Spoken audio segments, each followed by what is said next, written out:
Bonjour à toutes et à tous. Savez-vous combien de femmes ont eu le prix Nobel de littérature? Et seriez-vous capable d'en citer une, deux, voire même trois? Moi non. Et c'est lorsque j'ai réalisé cela que je me suis lancé un défi personnel, lire un livre de chacune d'entre elles. Aujourd'hui, je vous en présente donc 5. Le premier livre dont je vais vous parler, c'est Vigdis la Farouche de Sigrid Undset. C'est un roman qui est inspiré des sagas islandaises et la réécriture d'un mythe existant, celle de Vigaliot et de Vigdis. Vigaliot est un mari islandais prometteur qui fait étape en Norvège chez le père de Vigdis. Tous deux tombent amoureux, mais Vigaliot la viole et s'enfuit. Elle est mise au banc de la société, elle accouche dans la honte d'un fils à qui elle fait promettre de la venger un jour, et de son côté, Viga en fait ne parvient pas à oublier Vigdis qu'il ne peut pas revoir à cause de son crime. Donc assez étonnamment, je l'ai régulièrement vu présenter comme une histoire d'amour. C'est vrai qu'il y a de l'amour, mais je trouve que c'est surtout en fait une histoire de haine, de vengeance, et une histoire qui parle du destin en fait des gens, comment les êtres sont marqués par leur destin, et sans manichéisme, donc il y a de la haine, il y a de l'amour, il y a des regrets, etc. C'est une écriture qui est assez sèche, qui est vraiment sans gras, en imitation des histoires anciennes. Ce qui au début est assez perturbant, et moi au début m'a un petit peu bloquée parce qu'en fait on n'accède pas vraiment à l'intériorité des personnages, en fait on n'accède vraiment que à leurs actes. Mais finalement le livre arrive quand même à montrer une psychologie fine, subtile et assez profonde de chacun des personnages. Il y a une grande pudeur, il y a une grande poésie, notamment dans la description de paysages qui sont très sensoriels. On ressent vraiment le rocher qui est glacé par l'hiver, on ressent le vent qui passe dans les blés des champs pendant l'été, etc. Donc les phrases en fait sont d'une grande sobriété, ce qui laisse l'émotion à distance mais permet quand même de rapporter les luttes intérieures de chacun des personnages. Pour parler plus précisément de l'autrice, Sigrid Undset est née au Danemark en 1882, mais elle est norvégienne et elle est morte en 1949. Elle a été élevée par un père qui était archéologue et donc qui lui a vraiment transmis son amour du passé. Et donc elle écrira plusieurs ouvrages qui se passent en fait justement au Moyen-Âge. Elle a été récompensée par l'Académie Nobel en 1928 pour justement ses descriptions puissantes de la vie nordique au Moyen-Âge et sa justesse historique et ethnologique. Pourtant, son œuvre en fait va beaucoup plus loin que ces récits du Moyen-Âge, puisqu'elle a aussi écrit des récits qui se passent à une époque contemporaine et qu'elle appelait les romans de nos jours. Elle a aussi écrit des essais, etc. C'est une personne qui était très investie politiquement, elle était aussi fervente catholique depuis sa conversion. Elle a écrit des ouvrages donc pour parler de sa vision de la religion, mais aussi de sa vision de la place de la femme, de sa vision de la famille, etc. Dans ses ouvrages, elle magnifie en fait la femme dans un rôle traditionnel de maîtresse de maison, de mère au foyer et de croyante.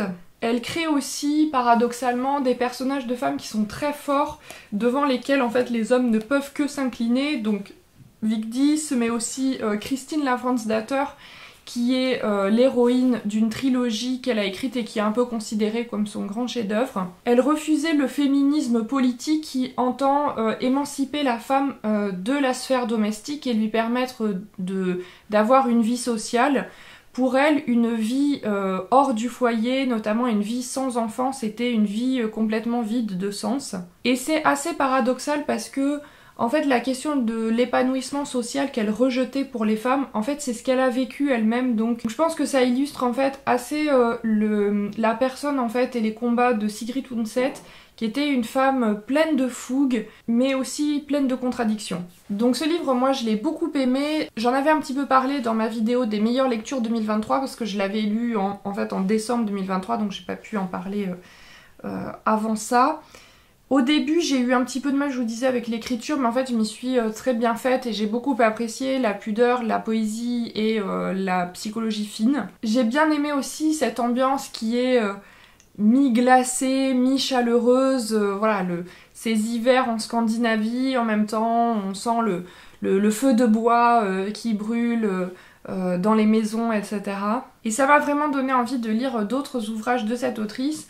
Ce qui est assez chouette, c'est que pendant un certain temps, beaucoup de ces ouvrages n'étaient plus disponibles en français, mais maintenant, notamment Christine Lavransdatter, qui n'était plus publié, j'ai vu qu'il avait été réimprimé par les éditions Stock en édition intégrale, et les éditions Cambourakis en publient aussi pas mal, notamment les fameux romans de nos jours dont je vous parlais.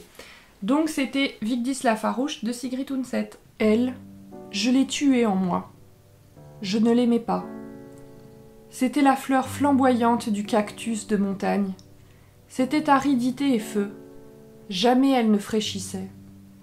Elle avait et pierre et ciel à ses pieds et dans son dos, et ne descendait jamais pour chercher des veines d'eau. Là où elle faisait sa sieste, les herbes se recourbaient par le souffle de sa bouche et la braise de sa face. Et en rapide résine se durcissait sa parole. Elle n'avait pas pu fondre sur une belle proie libre. Elle ne savait pas ployer cette plante de montagne, et à ses côtés, moi je ployais. Je l'ai laissée mourir, lui volant mes entrailles. Elle a fini tel l'aigle laissé sans aliment. Ses coups d'aile se calmèrent, et elle ploya affaiblie, et me tomba dans la main, sa flamèche exténuée. Ses sœurs me la réclament encore en gémissant, et les glaises de feu en passant me déchirent. En les croisant, je dis « Cherchez dans les ravines, faites avec les argiles une autre aigle embrasée. Si vous n'y parvenez pas, ah, eh bien, oubliez-la. Moi, je l'ai tuée.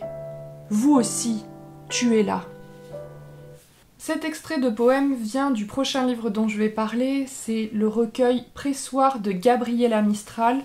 Gabriela Mistral, c'est vraiment un personnage ultra intéressant sur lequel j'ai envie de m'attarder un tout petit peu. C'est une autrice chilienne qui est née en 1989. Elle a eu une enfance pauvre puisque son père, qui était instituteur, a abandonné sa famille. Elle est devenue elle aussi institutrice de campagne. Elle a écrit dans des journaux locaux des poèmes et a pris position pour plus d'éducation dans le peuple.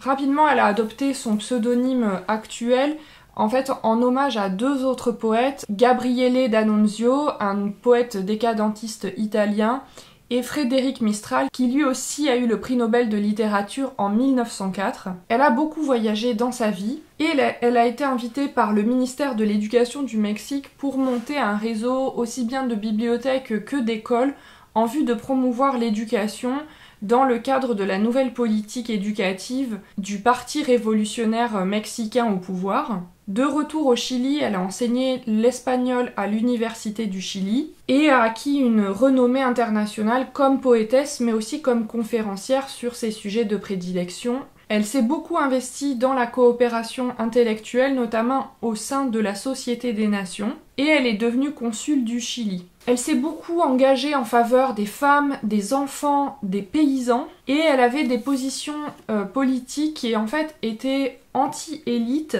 anti-impérialiste et pour l'émancipation, par exemple l'émancipation des femmes à travers le vote, mais aussi l'émancipation des paysans. Elle ne se revendiquait pas féministe parce qu'à l'époque, le féminisme, en fait, pour elle, était incarné par une élite sociale, alors qu'elle revendiquait ses origines rurales et pauvres. Elle a obtenu en 1945 le prix Nobel de littérature pour sa poésie lyrique qui, inspirée par des émotions puissantes, a fait de son nom un symbole des aspirations idéalistes de tout le monde latino-américain. C'était la première autrice sud-américaine récompensée et la première femme poétesse récompensée depuis la création du prix Nobel de littérature. Elle est morte en 1957 et le gouvernement chilien a décrété 3 jours de deuil national à sa mort. Donc moi je trouve que c'est vraiment une personne qui est extrêmement inspirante à titre personnel. Elle a écrit plusieurs recueils de poésie et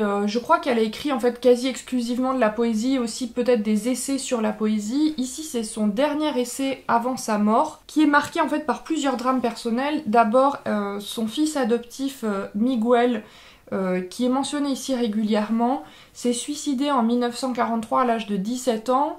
Elle est marquée aussi par la Seconde Guerre mondiale qui, à ce moment-là, a ravagé le monde et l'Europe et voilà, étant donné ses positions humanistes, ses nombreux voyages, tout le travail qu'elle a pu faire au sein de la Société des Nations, mais pas que, évidemment elle était fortement meurtrie. Elle a été aussi marquée par la mort d'un de ses amis qu'on connaît bien, c'est Stefan Zweig et sa femme Lotte, qui se sont suicidés en 1942 au Brésil. Également parce que Stefan Zweig était un grand humaniste qui ne supportait pas de voir le suicide de son continent d'origine, l'Europe. Donc en fait c'est un recueil qui a été écrit en 54 je crois, et marqué en fait par plusieurs thèmes, par celui du deuil, mais aussi par d'autres thèmes comme la nature, la famille, la mère, la religion, etc. En fait, c'est des thèmes qu'on pourrait dire assez classiques, mais quand même qu'on retrouve dans toute l'histoire de la poésie. C'est des thèmes universels. Et malgré ces thèmes un peu classiques, en fait, elle fait une poésie qui est vraiment très imagée, qui est vraiment chatoyante, donc qui se lit extrêmement bien et qui est plaisante à lire. Visiblement, j'ai lu que dans d'autres recueils que celui-ci, elle pouvait se montrer très critique politiquement. Peut-être à noter que c'est une autrice en fait qui a été relativement oubliée, en fait qui est assez connue mais qui est pas très lue. Bon, c'est aussi parce que les gens lisent un peu moins de poésie, mais il y a une image, moi c'est ce que j'avais lu en premier sur elle, en fait certaines personnes ont une image un petit peu ringarde de Gabriela Mistral, puisque ça serait voilà, la femme qui parle de la mère, la famille, etc. Donc voilà, elle serait cantonnée en fait à une espèce de poétesse un petit peu, je sais pas comment on dit, matriarcale quoi, enfin vous voyez quelque chose comme ça. Et en fait, ce que j'ai lu, c'est que c'est une image qui date des années 70-80, c'est-à-dire de la dictature de Pinochet au Chili, donc une terrible dictature, qui en fait a justement relégué le personnage de Gabriela Mistral à ce rôle en fait de bobonne qui fait de la poésie globalement. Et donc en fait actuellement elle est en train d'être redécouverte complètement par toute une génération de jeunes lecteurs, de poètes, etc., qui en fait redécouvre chez elle en fait l'autrice lesbienne, puisqu'elle était ouvertement lesbienne, donc en fait on la retrouve là-dessus. C'était aussi une personne qui avait des origines indigènes, et donc j'ai lu un article qui disait qu'en fait l'autre grand poète et prix Nobel de littérature chilien, c'est Pablo Neruda, qui est beaucoup plus connu, et j'ai lu qu'il y avait un slogan qui disait « Moins de Neruda, plus de Mistral », donc il y a une envie aussi de redécouvrir cette autrice qui, vous l'avez vu, est vraiment... Enfin, c'est pas Bobonne qui écrit de la poésie, en fait, c'est quand même vraiment une femme assez exceptionnelle. Moi, j'avoue, faire des recherches sur elle, ça m'a enchantée de la découvrir. Et en plus, sa poésie, moi, m'a beaucoup plu. J'ai beaucoup aimé cette poésie. Je serais intéressée, honnêtement, à lire d'autres recueils de sa part. Il n'y en a pas beaucoup qui sont publiés en France. Elle en a pas écrit énormément non plus, mais il n'y en a pas beaucoup traduits en France. D'ailleurs, ici, je le regrette, c'est un ouvrage qui n'est pas bilingue, donc on n'a pas accès à la version en espagnol. Bon, après moi je parle pas espagnol donc c'est pas très grave, mais je trouve ça dommage et j'espère que il y aura des éditeurs pour l'éditer en bilingue, comme ça se fait parfois. Basilic du ciel, mauve chargé d'odeur, sauge doigt bleu, anis divagueur. Il danse étourdi sous la lune ou le soleil, vole les capitules, les formes et les couleurs, les secoue le vent, les ouvre la chaleur, les gifle le fleuve, les avive le tambour. Lorsqu'on leur ordonna d'être plantes odorantes, toutes dirent « Oui !» et crièrent « Moi !» La menthe va à la noce, au bras de la verveine, et décroche la vanille du petit clou de girofle. Dansons pour les fous et les folles d'odeur. 5 semaines, 5, durent leur splendeur. Ils ne meurent pas de mort, c'est d'amour qu'ils meurent. Donc je vous recommande chaudement Pressoir de Gabriela Mistral. Le livre suivant dont je vais parler, c'est Elias Portolu de Grazia Deledda. C'est l'histoire d'Elias qui revient dans son village natal en Sardaigne après avoir purgé une peine de prison. et il tombe amoureux de la fiancée de son frère. C'est donc un amour impossible, et pour se détacher de cet amour, il devient prêtre. Donc c'est l'histoire, Elias Portolu, du tourment en fait qui agite Elias et Maddalena. Il y a en fait une notion évidemment de destin, hein, de tragédie, mais aussi des choses qui sont liées en fait à la personnalité des deux amoureux et surtout d'Elias qui est le héros. C'est le fait de parfois saisir sa chance quand elle se présente, interroger les normes sociétales, etc. Et tout ça en fait est dépeint au rythme de la société agro-pastorale de Sardaigne. Il n'y a pas vraiment de marqueur temporel dans cette histoire. On peut supposer que l'histoire se passe dans la deuxième moitié du 19e siècle, mais finalement cette absence de marqueur temporel permet aussi de donner une universalité à cette histoire, puisque ça interroge la place de la femme, la place de la famille, la place de la religion, etc. L'autrice Grazia Deledda est italienne, elle est née en 1871 en Sardaigne et elle est morte en 1936. Comme toutes les filles de son milieu, sa scolarité a été écourtée, mais pour autant, elle lisait beaucoup, elle écrivait et assez jeune, elle a publié, ce qui détonnait quand même beaucoup à son époque. Elle s'est mariée, elle a eu des enfants, mais elle a réussi à continuer à écrire et le succès aidant, son mari a lâché son propre travail pour se consacrer à la promotion de la carrière littéraire de sa femme. Dans toutes ses œuvres, elle campe une société agro-pastorale de Sardaigne. Donc sur fond de tradition, elle dépeint en fait les tourments, les interrogations, les aspirations et les renoncements des différents personnages. Il y a une forte dimension psychologique sur un fond vériste.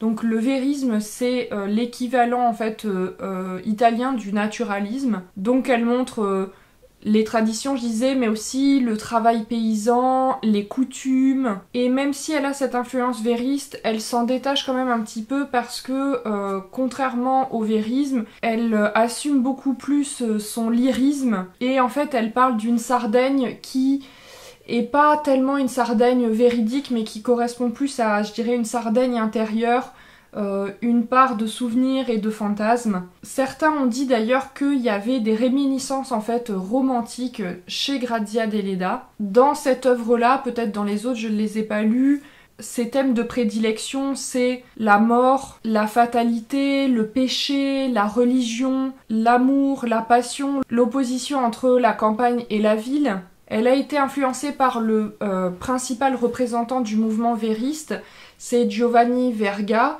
mais aussi par le poète décadentiste Gabriele D'Annunzio, dont j'ai déjà parlé par rapport à Gabriela Mistral. L'Académie Nobel lui a délivré le prix en 1926 pour ses écrits toujours empreints d'idéalisme et qui peignent avec lucidité la vie de son île natale et avec profondeur la douleur des êtres en général. Dans les premières pages, moi j'ai eu un petit peu de mal avec ce roman, parce que ça peignait beaucoup les coutumes paysannes, les traditions, et je trouvais que ça avait un côté un peu trop champêtre, idéal. Mais finalement, j'ai beaucoup apprécié la finesse psychologique, la description des tourments d'Elias et de Maddalena, et ça s'est avéré être très prenant, je l'ai lu extrêmement vite.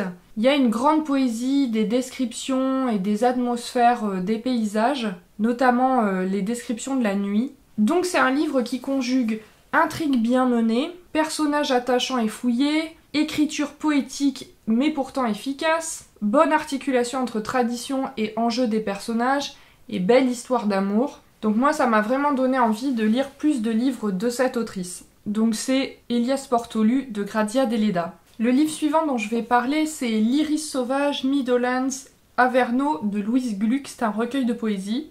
Louise Gluck, c'est une poétesse américaine qui était très peu traduite en France avant l'obtention en 2020 du prix Nobel de littérature. Elle a été saluée pour sa voix poétique caractéristique qui, avec sa beauté austère, rend l'existence individuelle universelle. Elle est née en 1943 et morte en 2023. Elle a été marquée par une enfance solitaire et triste. Elle a été traumatisée par la mort de sa sœur aînée et a souffert d'anorexie. Devenue adulte, elle a enseigné la littérature anglaise dans plusieurs universités des États-Unis. Dans ses poèmes, elle utilise régulièrement un jeu impersonnel Et sa poésie est régulièrement inspirée par les musiques classiques qu'elle écoute pendant la rédaction. Par exemple Don Giovanni de Mozart, Tannhäuser de Wagner ou les Lieder de Mahler.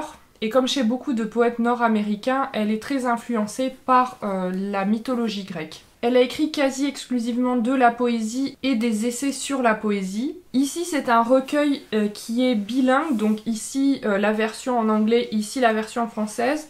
Moi, j'ai lu les deux en parallèle et j'ai trouvé que sur la forme, la traduction était vraiment très fidèle. C'est une traduction de Marie Olivier. Donc il m'a semblé que c'était quand même vraiment bien traduit, aussi bien respectueux de la forme que dans le message général. Globalement, c'est un recueil que j'ai beaucoup aimé, surtout l'Iris sauvage, donc le premier des 3 recueils qui sont contenus ici. La poésie de Louise Gluck, elle est marquée par des thèmes qui sont relativement sombres, la mort, la dépression, le deuil, mais aussi par la nature, la question du couple, ou bien par le cosmos. Je vous lis par exemple le tout premier recueil qui figure ici, donc qui donne son titre, l'Iris sauvage. Au bout de ma douleur, il y avait une porte.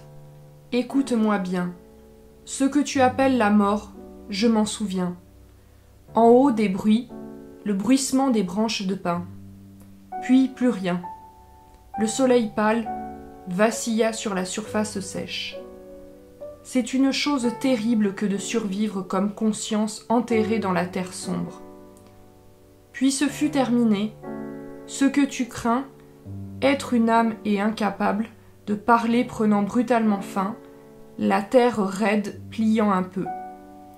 Et ce que je crus être des oiseaux sautillant dans les petits arbustes. Toi qui ne te souviens pas du passage depuis l'autre monde, je te dis que je pus de nouveau parler. Tout ce qui revient de l'oubli revient pour trouver une voie. Du centre de ma vie surgit une grande fontaine ombre, bleu foncé sur eau marine azurée. Ici figurent 3 recueils qui ont été écrits à 3 époques différentes par Louise Gluck.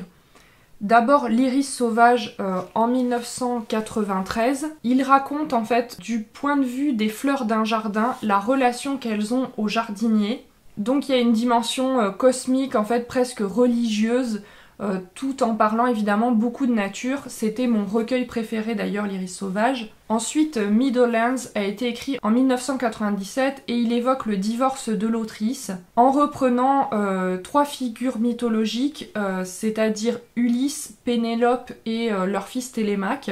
Donc en fait elle imagine l'envers du décor au-delà de ce que de l'amour en fait qui est retracé dans l'Odyssée, où on nous présente Pénélope comme l'épouse fidèle qui attend patiemment Ulysse, Ulysse heureux de revenir chez lui, Télémaque heureux de retrouver son père. Donc là en fait elle montre l'envers du décor et elle imagine un couple qui se délite, mais aussi la dépression, elle parle de la dépression. Et dans Averno qu'elle a écrit en 2006, elle prend le personnage de Perséphone, donc c'est la fille de Déméter qui est devenue femme d'Hadès suite à son enlèvement. Et vous savez, le personnage de Perséphone, c'est son histoire qui donne lieu à la création en fait des différentes saisons. Donc elle imagine le personnage de Perséphone qui parle de son enfance, de l'amour, de sa littérale descente aux enfers. Elle parle aussi du personnage d'Orphée qui est une figure très classique qui symbolise les poètes. Et ici, la harpe en fait d'Orphée est présentée à la fois comme une blessure et comme une guérison.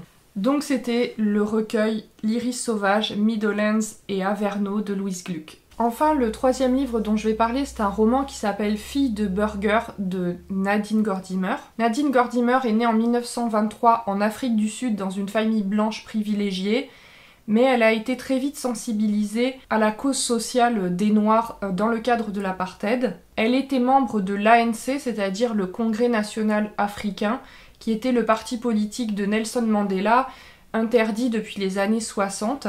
Elle ne se considérait pas comme communiste, mais elle revendiquait des influences marxistes. Ses œuvres sont considérées comme relativement classiques, mais pour autant d'excellente facture, et très engagée contre l'apartheid. Elle a régulièrement été censurée dans son pays. Souvent elle est associée aux auteurs réalistes du 19e siècle, une influence qu'elle accepte de bon gré puisqu'elle apprécie énormément ces auteurs. Elle a écrit de nombreux romans, des recueils de nouvelles, des essais, etc.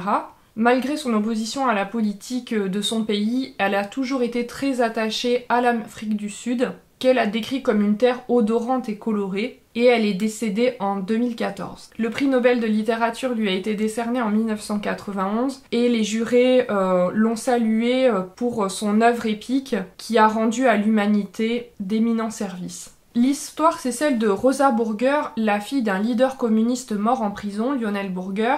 À 20 ans, elle se retrouve orpheline et donc s'interroge, est-ce qu'elle doit continuer la lutte de ses parents et en fait vivre la vie qu'on attend d'elle, ou bien vivre sa propre vie, quitte à décevoir aussi bien les amis de ses parents et éventuellement trahir les valeurs dans lesquelles ses parents l'ont élevée et pour lesquelles ils se sont battus et sont morts. Et en fait c'est tout, et il se passe rien d'autre. En fait ce livre... et je dois dire d'un ennui mortel. En fait, je l'ai lu pendant 2 semaines et voyant que je le lisais de plus en plus lentement et que je n'avais aucun plaisir en fait à reprendre ma lecture, j'ai fait ce que je fais extrêmement rarement.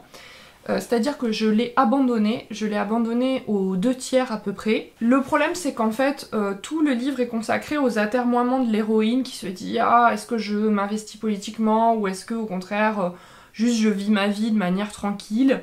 Et elle n'arrive pas à prendre de décision, et en fait elle manque complètement de charisme, donc en fait on a juste envie de lui mettre une paire de baffes et de lui dire en fait prends ta décision au lieu de traîner ta peine partout. Je suis désolée, c'est un peu brutal, mais franchement vraiment elle est pas très sympathique, elle est pas très intéressante, et cette indécision en fait est assez douloureuse en fait à lire, c'est assez énervant. Les choses quand même qui sont intéressantes dans ce livre et qui ont fait que sur les 500 pages j'ai quand même réussi à en lire les 2/3, c'est que d'abord c'est quand même un livre qui a été écrit en 1979, donc à une époque où certes contesté, le régime de l'apartheid était quand même toujours en place, donc voilà, je ne peux que saluer le courage de Nadine Gordimer d'avoir écrit ça à ce moment-là.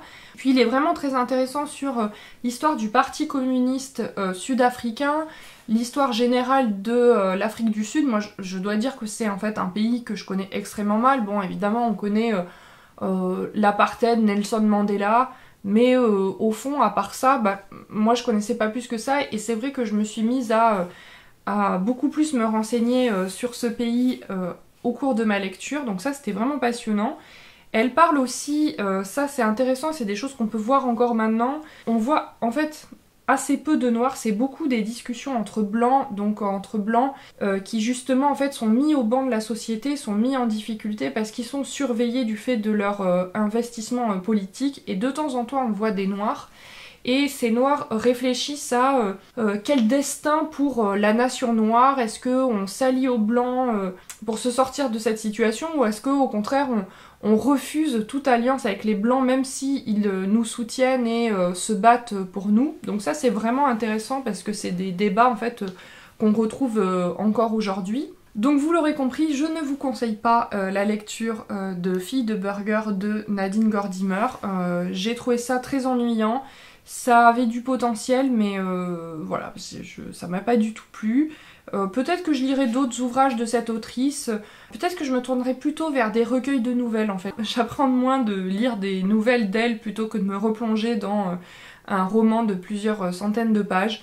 Voilà, bon ça l'a pas fait avec moi, mais c'est un de ses ouvrages les plus connus, donc ça plaira à d'autres. Moi je le conseille pas, mais peut-être que vous aurez un avis différent. Si vous l'avez déjà lu, ou si vous avez déjà lu Nadine Gordimer et que vous m'en conseillez certains livres, je serais très intéressée de vous lire en commentaire. Donc je vous rappelle les ouvrages dont j'ai parlé dans cette vidéo. Tout d'abord Vigdis la farouche de Sigrid Undset, Pressoir de Gabriela Mistral, Elias Portolu de Grazia Deledda, L'Iris sauvage de Louise Gluck et enfin Fille de burger de Nadine Gordimer. J'espère que cette vidéo vous a plu et que vous avez eu plaisir à découvrir ces autrices. Si ça vous a donné envie de les lire, n'hésitez pas à me le dire en commentaire. Et si vous avez lu d'autres ouvrages de ces autrices que vous souhaiteriez me conseiller, n'hésitez pas non plus. Je suis toujours très heureuse de lire vos commentaires et de discuter avec vous. N'hésitez pas à liker cette vidéo, à vous abonner si ça n'est pas encore le cas, à activer la cloche des notifications. Vous pouvez me retrouver sur Instagram et d'ici la prochaine vidéo, je vous souhaite une très bonne journée et surtout de très belles lectures.